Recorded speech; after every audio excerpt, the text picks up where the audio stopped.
This summer, Mark and I embarked on an unforgettable adventure, cycling the European Divide Trail. Created by Andy Cox, this epic route spans 7,600 kilometers, climbs a staggering 83,000 meters, and takes you through 9 countries from the Arctic to the Atlantic. It's a journey of extremes, unforgettable landscapes, and incredible stories. Join us as we tackle this once-in-a-lifetime challenge.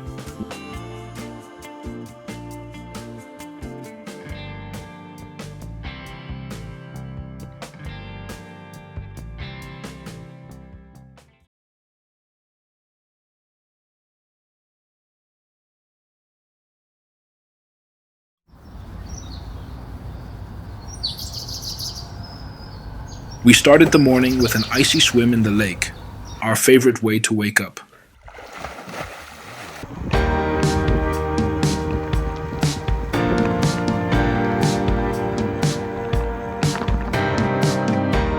Early climbs tested our legs, still stiff from yesterday's swamp trek, but we found a good rhythm and reached Ocel before lunch. The afternoon slowed with sticky roads and loose gravel.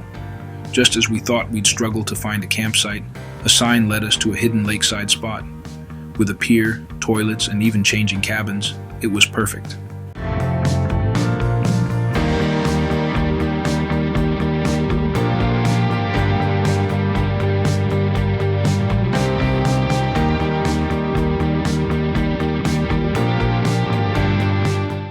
After another bracing swim, we cooked pasta under a shelter as rain began to fall, savoring what felt like our private retreat.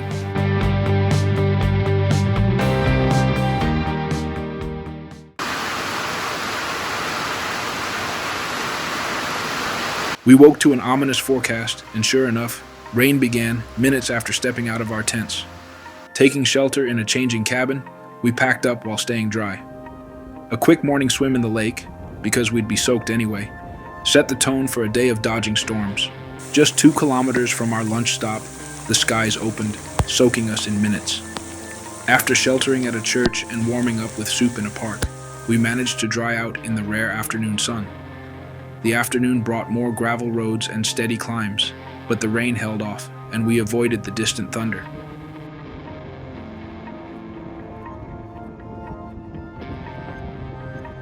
By evening, we rolled into Strömsund.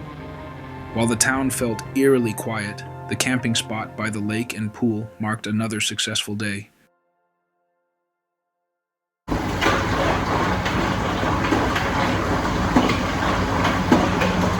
We started the day slowly, making use of the campsite's kitchen before tackling laundry. With quick drying gear, the drying room worked perfectly, leaving everything fresh. While the clothes dried, we biked into town for a well-deserved treat, a cappuccino and cake at the local bakery. At the nearby sports store, we found the exact chain wax we needed. The friendly staff recognized the European Divide Trail and shared stories of their own ride from here to France.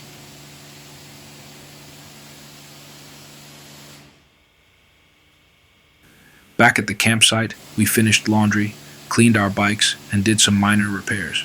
The day wrapped up with clean clothes, clean bikes, and a spot of cycling inspiration. We started the day by saying goodbye to our inspiring neighbors, Anders and Stren, cycling 2,000 kilometers down Sweden's highways to celebrate Anders' 80th birthday. By lunch, we'd covered 75 kilometers and took a detour to Sweden's most haunted house. The simple meal and touristy atmosphere were a refreshing break. Descending into a small village, we found a friendly local who offered us a prime spot to camp by the lake. Another neighbor brought water, then returned with snaps and a quick Swedish language lesson. A refreshing swim in the lake rounded out the day.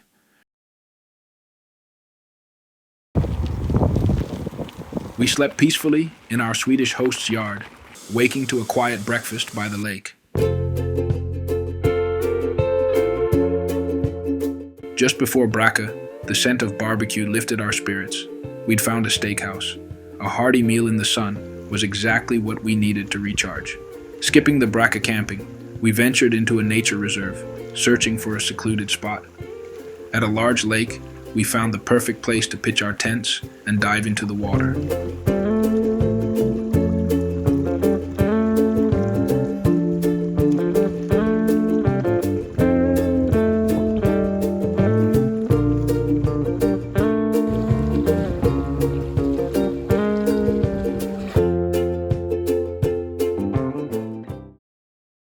By mid-morning, we reached Turingan, where a tiny supermarket doubled as a cafe. An unexpected encounter with an overly enthusiastic dog added some excitement. He wouldn't stop running alongside us. After trying everything to lose him, we finally escaped by doubling back when he got distracted. By evening, we rolled into Elvos, where we pitched our tents at a nature camping spot that felt more like wild camping.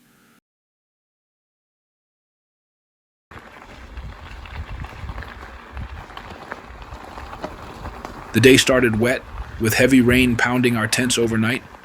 By 7 a.m., it had eased to a drizzle, so we quickly packed and set off.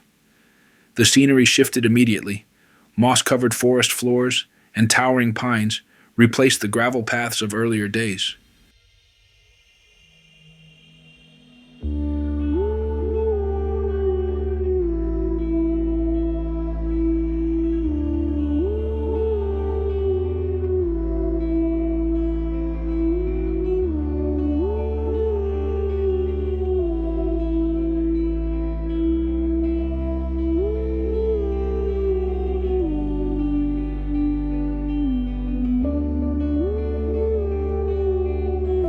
The terrain grew rugged, with massive boulders and rocky outcrops, and Mark couldn't resist testing a roadside boulder.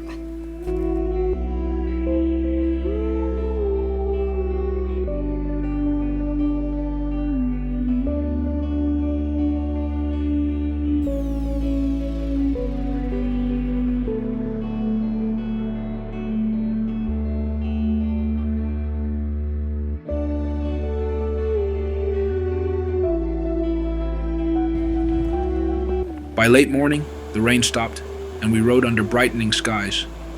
Passing through a burned-out forest, the gray trees stretched for miles.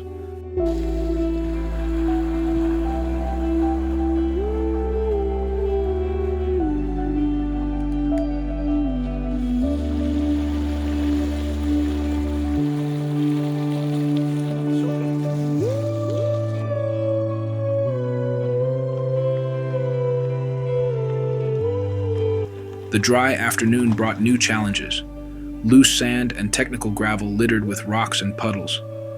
Progress was slow, but the dry weather kept spirits high. By evening, we reached the campground at Lillhärdal.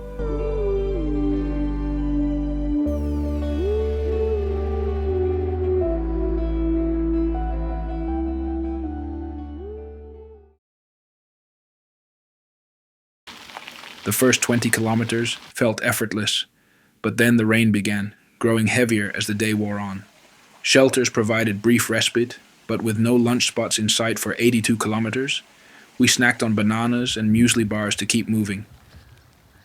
Completely soaked and shivering in 12 degrees Celsius weather, we arrived in Cerna and rented a small hut with a heater, a well-earned refuge. We woke to relentless rain, with no end in sight for the next few days. Our only option was to ride out of the rain zone. Bundled in extra layers to manage the balance between staying warm and avoiding overheating. After 50 drenched kilometers, we found refuge in a grand cafe, draping our soaked jackets across the racks.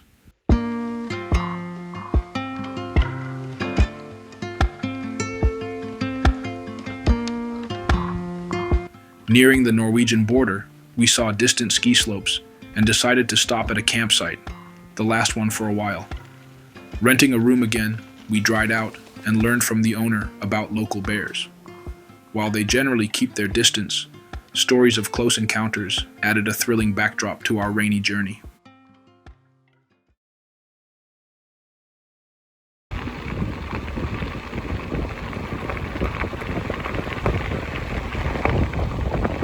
We started early, chasing a small window of dry weather. Light drizzle greeted us as we packed up, and by 20 kilometers, we reached a village rumored to have mountain biking trails. Instead of a bustling outdoor hub, we found only a church and a supermarket. The morning brought steady climbs, a biting headwind, and cold temperatures at 9 degrees Celsius. As we climbed higher, dark clouds closed in. Just as we crested the day's highest point, the rain began. With no campsites directly on the route, we detoured across the river to to find a stuga for the night.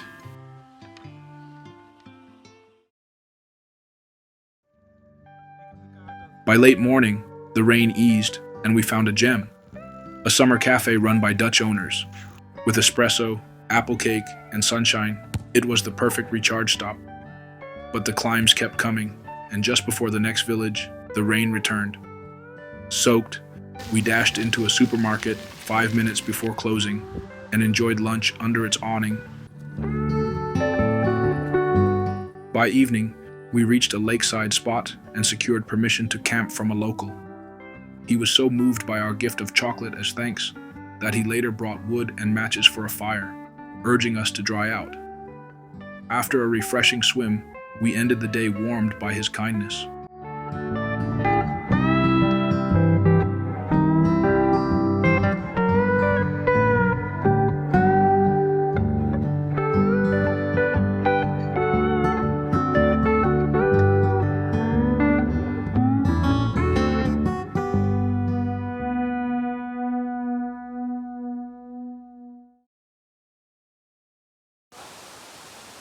With the promise of a dry day, we set out early, still feeling yesterday's 1,600 meters of climbing.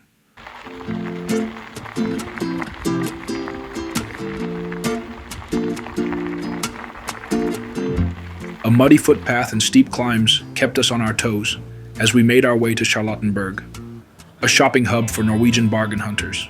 After coffee and supplies, we tackled a grueling 10% climb in a ski area, drawing admiration from a local adventurer. In Glaskogen's nature reserve, stunning lake views and close encounters with snakes kept things interesting. We wrapped up the day at a Belgian Run Campsite.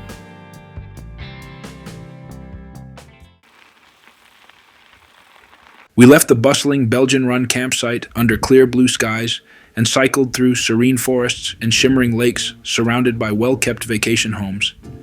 Sweden finally felt like the holiday paradise we'd heard about.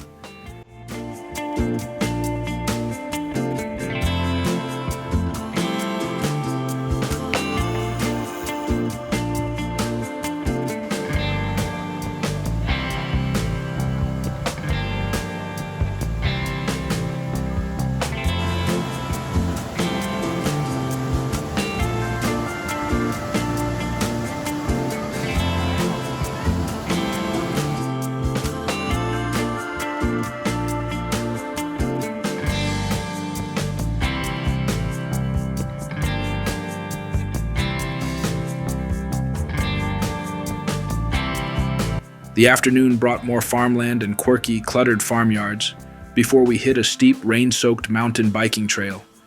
At the summit, a shelter with firewood offered stunning views, but we decided to push on.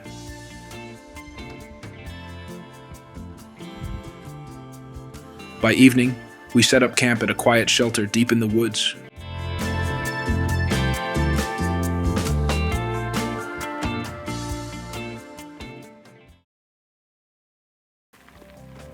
We left our wild campsite early, cycling through damp fields and forests under a stiff headwind.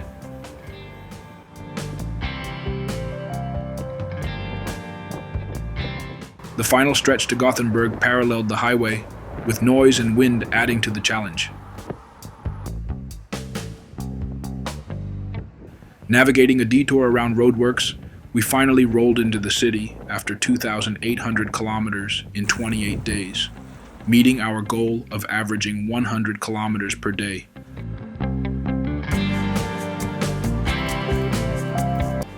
Boarding the ferry to Denmark with a celebratory beer, we reflected on Sweden's rugged wilderness and unmatched hospitality. No moose or bears spotted, but 5 snakes and 1 last-minute IKEA made up for it.